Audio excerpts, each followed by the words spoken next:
ಈ ರೀತಿ photo edit ಮಾಡೋದು ಹೇಗೆ ಅಂತ ನೋಡೋಣ ಬನ್ನಿ ಗಾಯ್ಸ್. ಹಾಯ್ ಗಾಯ್ಸ್, ಇವತ್ತು ಯಾವುದರ ಬಗ್ಗೆ ವಿಡಿಯೋ ಮಾಡ್ತಾ ಇದ್ದೀವಿ ಅಂದರೆ ಗಾಯ್ಸ್, ಇವತ್ತು ಶಿವಾಜಿ ಜಯಂತಿ ಛತ್ರಪತಿ ಶಿವಾಜಿ ಜಯಂತಿಯ ಫೋಟೋ ಎಡಿಟ್ ಮಾಡುವುದು ಯಾವ ರೀತಿ ಅಂತ ನೋಡೋಣ ಬನ್ನಿ ಗಾಯ್ಸ್. ಈ ಕಡೆ ಸ್ಕ್ರೋಲ್ ಮಾಡಿ ಮತ್ತೊಂದ್ಸಲ ಸ್ಕ್ರೋಲ್ ಮಾಡಿ. ಇಲ್ಲಿ ಟೆಲಿಗ್ರಾಮ್ ಕಾಣುತ್ತಲ್ಲ ಗಾಯ್ಸ್, ಟೆಲಿಗ್ರಾಮ್ ಮೇಲೆ ಕ್ಲಿಕ್ ಮಾಡಿ. ಇಲ್ಲಿ ಸೆಂಡ್ ಇಮೇಜ್ ಅಂತ ಕಾಣುತ್ತಲ್ಲ ಗಾಯ್ಸ್, ಅದ್ರ ಮೇಲೆ ಕ್ಲಿಕ್ ಮಾಡಿ. ಇಲ್ಲಿ ಫೋಟೋ ಪ್ರಾಂಪ್ಟ್ ಕಾಣುತ್ತಲ್ಲ ಗಾಯ್ಸ್, ಫೋಟೋ ಯಾವ ರೀತಿ ಬರುತ್ತೆ ಅಂದ್ರೆ ಈ ರೀತಿ ಬರುತ್ತೆ ನೋಡಿ ಗಾಯ್ಸ್. ಇಲ್ಲಿ ಅದಲ್ಲ ಫೋಟೋ ಈ ರೀತಿ ಬರುತ್ತೆ ಗಾಯ್ಸ್. ಇದ್ರ ಮ್ಯಾಗ ಒಂದು ಸೆಕೆಂಡ್ ಒತ್ತಿರಿ ಗಾಯ್ಸ್. ಇಲ್ಲಿ ಕಾಪಿ ಸಿಂಬಲ್ ಕಾಣುತ್ತಲ್ಲ, ಅದ್ರ ಮೇಲೆ ಕ್ಲಿಕ್ ಮಾಡಿ ಗಾಯ್ಸ್. ಮತ್ತೆ ಬ್ಯಾಕ್ ಬನ್ನಿ ಗಾಯ್ಸ್. ಬ್ಯಾಕ್ ಬಂದ ತಕ್ಷಣ ಈ ಕಡೆ ಸ್ಕ್ರೋಲ್ ಮಾಡಿ. ಸ್ಕ್ರೋಲ್ ಮಾಡಿರಲ್ಲ ಗಾಯ್ಸ್, ಇಲ್ಲಿ ಗೂಗಲ್ ಕಾಣುತ್ತಲ್ಲ ಗಾಯ್ಸ್, ಗೂಗಲ್ ಮೇಲೆ ಕ್ಲಿಕ್ ಮಾಡಿ ಗಾಯ್ಸ್. ಕ್ಲಿಕ್ ಮಾಡಿದ ತಕ್ಷಣ ಇಲ್ಲಿ ಜೆಮಿನಿ AI ಅಂತ ಕ್ಲಿಕ್ ಮಾಡಿ ಗಾಯ್ಸ್. ಟೈಪ್ ಮಾಡಿದ ತಕ್ಷಣ ಅಲ್ಲಿ ಬರುತ್ತೆ, ಅದ್ರ ಮೇಲೆ ಕ್ಲಿಕ್ ಮಾಡಿ ಗಾಯ್ಸ್.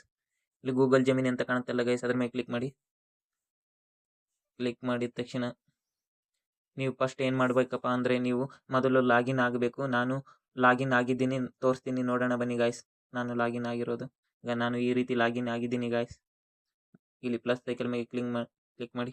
ಇಲ್ಲಿ ಪ್ಲಸ್ ಸೈಕಲ್ ಮೇಲೆ ಕ್ಲಿಕ್ ಮಾಡಿ ಗಾಯ್ಸ್. ಇಲ್ಲಿ ಗ್ಯಾಲರಿ ಸಿಂಬಲ್ ಮೇಲೆ ಕ್ಲಿಕ್ ಮಾಡಿ ಗಾಯ್ಸ್. ಕ್ಲಿಕ್ ಮಾಡಿದ ತಕ್ಷಣ ನಮ್ಮದು ಯಾವುದಾದ್ರೂ ಒಂದು ಇದು ಮಾಡೋಣ ಬನ್ನಿ ಗಾಯ್ಸ್. ಯಾವುದಾದ್ರೂ ಒಂದು ಫೋಟೋ ಸೆಲೆಕ್ಟ್ ಮಾಡೋಣ ಬನ್ನಿ ಗಾಯ್ಸ್. ಫಾಸ್ಟ್ ಸೆಲೆಕ್ಟ್ ಮಾಡೋಣ ಸ್ವಲ್ಪ. ಇಲ್ಲಿ ನಮ್ಮ ಫ್ರೆಂಡಿಂದಿದೆ, ಅದು ಸೆಲೆಕ್ಟ್ ಮಾಡ್ತೀನಿ ನೋಡೋಣ ಬನ್ನಿ ಗಾಯ್ಸ್. ಸೆಲೆಕ್ಟ್ ಮಾಡಿದ್ದೀನಿ ಗಾಯ್ಸ್. ಇಲ್ಲಿ ಒಂದು ಸೆಕೆಂಡ್ ಒತ್ತಾಗಿ ಟ್ಯಾಪ್ ಮಾಡಿ ಗಾಯ್ಸ್. ಇಲ್ಲಿ ಪೇಸ್ಟ್ ಸಿಂಬಲ್ ಮೇಲೆ ಕ್ಲಿಕ್ ಮಾಡಿ ಗಾಯ್ಸ್. ಕ್ಲಿಕ್ ಮಾಡಿದ ತಕ್ಷಣ ಇಲ್ಲಿ ಕರೆಕ್ಟ್ ಆಗಿದೆ ಎಲ್ಲ ನೋಡೋಣ ಬನ್ನಿ ಗಾಯ್ಸ್. ಇಮೇಜ್ ಪ್ರಾಂಪ್ಟ್ ಕರೆಕ್ಟ್ ಆಗಿದೆ ಗಾಯ್ಸ್. ಇಲ್ಲಿ ಸೆಂಡ್ ಬಟನ್ ಮೇಲೆ ಕ್ಲಿಕ್ ಮಾಡಿ ಗಾಯ್ಸ್. ಒಂದು 30 ಸೆಕೆಂಡ್ ವೇಟ್ ಮಾಡಿ ಗಾಯ್ಸ್. ಫೋಟೋ ಅಪ್ಲೋಡ್ ಆಗ್ತಾ ಇದೆ, ಜನರೇಟ್ ಆಗಿ ಬರಬೇಕಲ್ಲ ಗಾಯ್ಸ್. ಮೊದಲೇ ನಮ್ಮ ಕಡೆ ಇಂಟರ್ನೆಟ್ ಸ್ವಲ್ಪ ಸ್ಲೋ ಇದೆ. ಬಂತು ನೋಡೋಣ ಬನ್ನಿ ಗಾಯ್ಸ್ ಯಾವ ರೀತಿ ಬಂದಿದೆ ಅಂತ. ಈ ರೀತಿ ಬಂದಿದೆ ಗಾಯ್ಸ್, ಛತ್ರಪತಿ ಶಿವಾಜಿ ಫೋಟೋ ಈ ರೀತಿ ಬಂದಿದೆ ಗಾಯ್ಸ್. ಇಲ್ಲಿ ಅದ್ರ ಮೇಲೆ ಕ್ಲಿಕ್ ಮಾಡಿದ ತಕ್ಷಣ ಇಲ್ಲಿ ಸೇವ್ ಸಿಂಬಲ್ ಬರುತ್ತಲ್ಲ ಗಾಯ್ಸ್, ಸೇವ್ ಮೇಲೆ ಕ್ಲಿಕ್ ಮಾಡಿ ಬನ್ನಿ ಗಾಯ್ಸ್. ಸೇವ್ ಮೇಲೆ ಕ್ಲಿಕ್ ಮಾಡಿದ್ದಾಯ್ತಲ್ಲ ಗಾಯ್ಸ್, ಇಮೇಜ್ ಡೌನ್ಲೋಡ್ ಅಂತ ಬರುತ್ತೆ ಗಾಯ್ಸ್. ಮತ್ತೆ ಬ್ಯಾಕ್ ಬನ್ನಿ ಗಾಯ್ಸ್. ಇಲ್ಲಿ ಗ್ಯಾಲರಿ ಸಿಂಬಲ್ ಮೇಲೆ ಕ್ಲಿಕ್ ಮಾಡಿ ಗಾಯ್ಸ್. ಇಲ್ಲಿ ಬಂದಿದೆ ನೋಡಿ ಗಾಯ್ಸ್, ಈ ರೀತಿ ಬಂದಿದೆ. ನಿಮ್ಮ ಗ್ಯಾಲರಿಯಲ್ಲಿ ನೀವು ಇದೇ ರೀತಿ ನೋಡ್ಕೋಬೇಕು ಗಾಯ್ಸ್. ನಿಮಗೂ ಫೋಟೋ ಜನರೇಟ್ ಆಗಿ ಬಂದಿರುತ್ತೆ ಗಾಯ್ಸ್.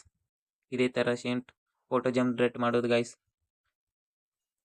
ನಿಮಗೆ ಇಷ್ಟವಾದರೆ ನಮ್ಮ ಚಾನಲ್ ಸಬ್ಸ್ಕ್ರೈಬ್ ಮಾಡಿ ಮತ್ತು ಕಮೆಂಟ್ ಮಾಡಿ ಮತ್ತು ಲೈಕ್ ಮಾಡಿ ಪ್ಲೀಸ್ ಗಾಯ್ಸ್.